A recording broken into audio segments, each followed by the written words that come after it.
14e sommet de la francophonie, les choses se précisent de plus en plus. L'envoyé spécial d'Abdou Diouf, secrétaire général de l'OIF, est dans nos murs. Ousmane Paye a rencontré ce mardi les ministres des Affaires étrangères, coopération et de la francophonie Raymond Chibanda. Les préparatifs du sommet d'octobre étaient débattus par les deux hommes. La CENI consultait une délégation électorale du Mali en séjour à Kinshasa s'est rendue au bureau de la Commission électorale nationale indépendante. Objectif, mieux préparer l'élection au Mali et comprendre le cadre législatif et réglementaire qui régit les élections en RDC. Et puis au Bandundu, 19 morts et 50 blessés. Bilan provisoire de l'accident de circulation survenu ce mardi sur la nationale numéro 1. L'accident a eu lieu vers le pont Kwango à la place Garage. Nous serons en ligne avec le gouverneur de province Jean Kamisendo pour de précisions. C'est l'heure de vous informer. Bienvenue à tous et merci de nous rejoindre. Ouvrons par ces drames routiers au Bandundu. 19 morts et 50 blessés. C'est le bilan provisoire de l'accident de circulation survenu ce mardi sur la route nationale numéro 1. L'accident a eu lieu vers le pont Kwango, précisément à la place Garage dans la province du Bandundu. Nous sommes justement en ligne avec le gouverneur de province Jean Kamisendo pour d'amples précisions. Bienvenue gouverneur. Première question, vous êtes sur le lieu d'accident. Qu'est-ce qui s'est réellement passé ? Absolument. Il s'agissait d'un véhicule Mercedes venant de Kinshasa pour la province de Bandundu, très particulièrement dans la localité de Kolokoso, pour ivresse au volant et évidemment excès de vitesse. Le chauffeur a dû faire rouler un tonneau.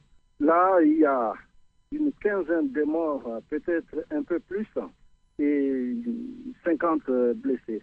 C'est assez déplorable. Je viens d'entrer en contact avec la hiérarchie à Kinshasa, notamment le ministère de l'Intérieur.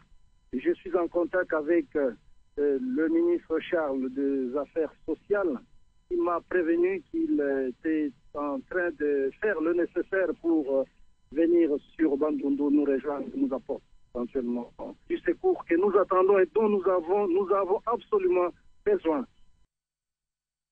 Plus de 15 morts, c'est quand même beaucoup. Quelles sont les dispositions prises pour l'évacuation des morts et des blessés? Oui, la première chose, naturellement, d'abord, parlons de morts. Les véhicules venant de Kinshasa, nous en connaissons la destination, bien que les morts partaient dans la région de Kolokoso. Nous avons dit qu'il vaut mieux ramener tous les corps vers Kolokoso, qui est le rayon de base sur lesquels nous allons pouvoir, après avoir identifié les morts, remettre les corps aux familles. Et s'agissant des blessés, il faut qu'ils rentrent sur Kinshasa parce qu'il y a quand même des blessés graves, des hémorragies internes, que les centres de santé qui n'est du tout équipés sont pas capables de pouvoir satisfaire et soigner. Et nous avons donc demandé à Kinshasa pour qu'une évacuation urgente soit faite. Et ça semble être le cas dans quelques heures, d'après ce que le ministre des Affaires sociales m'a laissé entendre. Dernière préoccupation, gouverneur, cet axe est réputé pour les accidents récurrents. Est-ce qu'il y a des mesures pour réglementer le trafic sur la route nationale numéro 1? Le non-respect par les chauffeurs et les transporteurs de tonnage de véhicules. Vous avez des véhicules de 10 tonnes qui sont surchargés jusqu'à 15 tonnes. Ça, c'est la première mesure à laquelle nous allons vraiment nous attaquer. La deuxième, c'est l'excès de vitesse qui est très souvent lié au mauvais comportement des chauffeurs, notamment l'ivresse au volant. Nous allons pouvoir prendre des mesures qui s'imposent pour diminuer le nombre d'accidents sur ces routes. Et très souvent, c'est pratiquement au même endroit. D'après le renseignement que je viens de recevoir ici, il y a un accident par trimestre au même endroit. Souvenez-vous qu'il y a une vingtaine d'années, c'est exactement au même endroit que les catcheurs venant de Kinshasa pour la ville de Bandundu ont connu un accident et on avait à l'époque une vingtaine de morts. C'est exactement au mètre près le même endroit. Merci Jean Kamisendo. Je rappelle que vous êtes gouverneur de la province du Bandundu et aux dernières nouvelles, une enveloppe importante a été remise pour la prise en charge de blessés en attendant l'acheminement vers Kinshasa, mais également pour enterrer les morts. 14e sommet de la francophonie, les choses se précisent de plus en plus. L'envoyé spécial d'Abdou Diouf, secrétaire général de l'OIF, est dans nos murs. Ousmane Paye a rencontré ce mardi les ministres des Affaires étrangères, coopération et de la francophonie, Raymond Ochibanda. Sans surprise, le préparatif du 14e sommet était au centre de la rencontre. Un accent particulier a été mis sur les rubriques devant être prises en compte dans la rédaction du projet de déclaration de Kinshasa. On n'est plus qu'à quelques jours de la tenue du sommet. Le président du comité de pilotage international tient à se rassurer des moindres détails. Nous avons abordé bien sûr tous les aspects, aussi bien l'aspect de la substance, pour évoquer les différentes rubriques relatives à la déclaration de Kinshasa à venir, déclaration qui sera proposée pour adoption aux chefs d'État et de gouvernement à l'occasion du sommet. Nous avons parlé aussi de la préparation matérielle. Je lui ai rendu compte de visites que nous avons faites dans les différents lieux du sommet. Tout comme le chef de l'État Joseph Kabila qui a visité lundi les différents sites qui abriteront les activités du sommet, l'envoyé spécial d'Abdou Diouf a fait de même. Je suis très heureux de voir sortir de terre un fabuleux village de la francophonie. Alors ce sont autant de défis à mon avis que les organisateurs, les autorités gouvernementales sont en train de relever. Et nous sommes vraiment fort aises et très heureux que les positions positives que nous avons adoptées et les espoirs que nous avons nourris soient concrétisés par les organisateurs du prochain sommet. À cet égard, je peux vous dire que l'OIF est très satisfaite de l'évolution des travaux en cours. Le gouvernement congolais et l'OIF parlent le même langage. La population congolaise est appelée à participer activement à la fête francophone où plusieurs activités seront au menu, la nuit de la francophonie et les expositions au village francophone. C'est en 2013 qu'auront lieu les élections au Mali et la RDC apportera également sa part de contribution. Une délégation des organes de gestion des élections de ce pays séjourne depuis lundi à Kinshasa. Cette délégation qui effectue une mission d'échange d'expérience électorale a eu une séance de travail avec le bureau de la Commission électorale nationale indépendante. Objectif, mieux préparer l'élection au Mali et comprendre le cadre législatif et réglementaire qui régit l'organisation des élections en RDC. Grâce à Salambou. Dès l'enrôlement, en passant par la campagne électorale, les élections couplées jusqu'à l'annonce des résultats, le président de la Commission électorale nationale indépendante, Daniel Ngoï Mulunda, a expliqué à ses interlocuteurs maliens dans le moindre détail l'organisation des élections de 2011 en RDC et les difficultés rencontrées. Pour ces derniers, les leçons tirées par la CENI leur permettront d'améliorer l'organisation de la présidentielle qui se tiendra l'année prochaine dans leur pays. Nous avons pensé qu'il est souhaitable que nous fassions des échanges avec nos collègues d'ici pour voir comment améliorer la situation de part et d'autre et surtout bénéficier des conseils qu'on peut utiliser pour éviter certaines erreurs parce qu'une crise, quand ça frappe chez vous, il est toujours bon chez les frères de venir aussi on peut savoir ce qu'il faut éviter et ce qu'il faut faire. La Commission électorale nationale indépendante a organisé les élections présidentielles et législatives au mois de novembre dernier en RDC, après seulement 7 mois de préparation, avec un fichier électoral de plus de 32 millions d'électeurs, dans un pays où les conditions d'accès aux électeurs ne sont pas toujours meilleures. Le coup d'État militaire du 22 mars dernier a plongé le Mali dans une forte crise.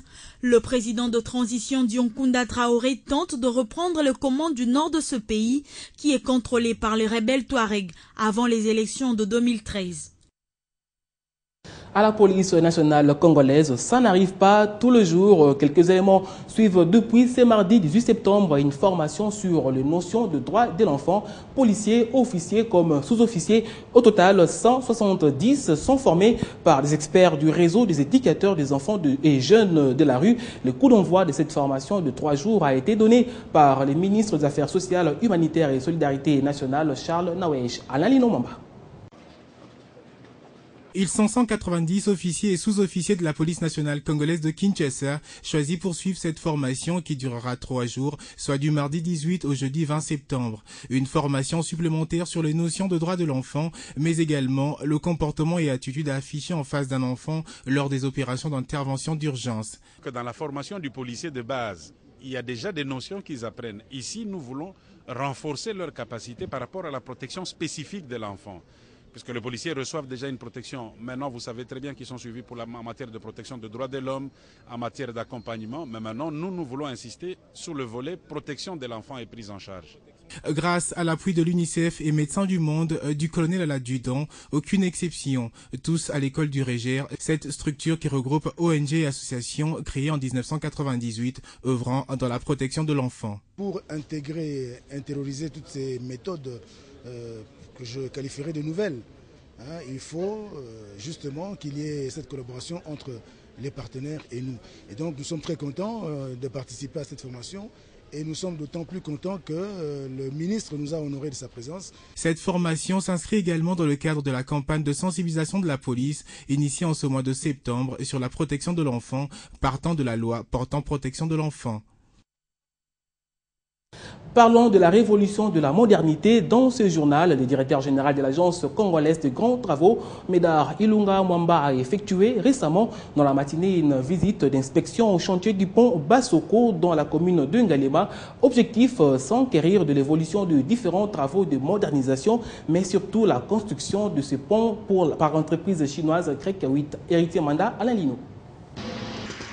À 15 jours de la fin des travaux comme prévu pour ce 30 septembre, selon le canevas de ce projet, le directeur général de l'agence congolaise de grands travaux est allé toucher du doigt l'évolution de différents travaux de modernisation de ce pont Bassoko par l'entreprise chinoise Crec 8.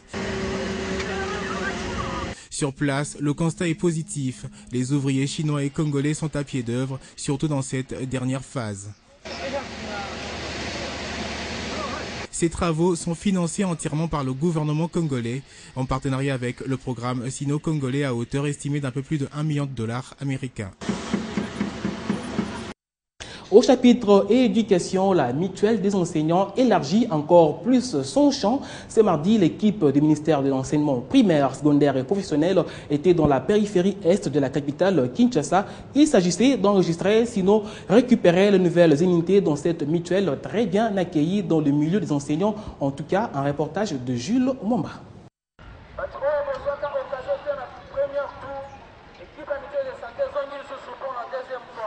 C'est dans la matinée de ce mardi que les équipes et le matériel se sont déployés ici dans la partie est de Kinshasa. Simultanément, Menkao, Mbakana, Maluku, Mampu et ailleurs ont vu les enseignants de l'EPSP n'ayant pas la carte de mutuelle de santé être enregistrés et octroyer le document. Bienvenue chez ces formateurs, comme le témoigne cet enseignant. Parmi les difficultés que nous avons, nous les enseignants, il y avait ces problèmes de santé. Nous n'étions pas à mesure de nous faire soigner comme il faut. Moins encore subir une opération ou une intervention chirurgicale. Mais avec la mutuelle, nous avons commencé à bénéficier de tous ces avantages, alors d'une façon gratuite. C'est pour bénéficier de ces mêmes avantages qu'ils ont été nombreux à souscrire. En tout, 5000 personnes, enseignants et leurs dépendants, sont actuellement enregistrés par ces services dans cette périphérie de Kinshasa. La mutuelle de santé lancée les mois derniers par le ministre de l'enseignement primaire, secondaire et professionnel vient au secours de l'enseignant, jadis limité par rapport à son accessibilité aux soins médicaux. Et nous voulons que ça puisse aller de l'avant et qu'on puisse trouver encore plus de solutions dans ce sens-là pour les enseignants. L'objectif ultime de cette grande réforme qu'est la mutuelle, c'est améliorer et considérablement le social de l'enseignant côté santé. Reste qu'elle doit évoluer pour toucher la quasi-totalité du corps enseignant répandu sur les 2 345 000 km² que compte le pays. Restons toujours dans la partie est de Kinshasa, à Maluku précisément. Nos reporters se sont intéressés à la manière dont la vie s'y déroule, une vie intimement liée au majestueux fleuve Congo et essentiellement basée sur la pêche. Zoom descriptif de ces coins touristiques de la capitale, c'est dans cet élément de Jules Mwamba. Le fleuve Congo qui traverse d'un bout à l'autre la RDC est une chance pour nombreux de foyers qui habitent ces rivages, puisque leur vie dépend considérablement de lui. C'est le cas ici à Maluku, dans l'est de la capitale congolaise Kinshasa. Les activités des foyers entiers sont dans la majorité des cas synchronisées par les flots du fleuve. L'exemple très illustratif, c'est ce pêcheur, content de son travail qui lui permet aussi de nouer les 2 bouts du mois.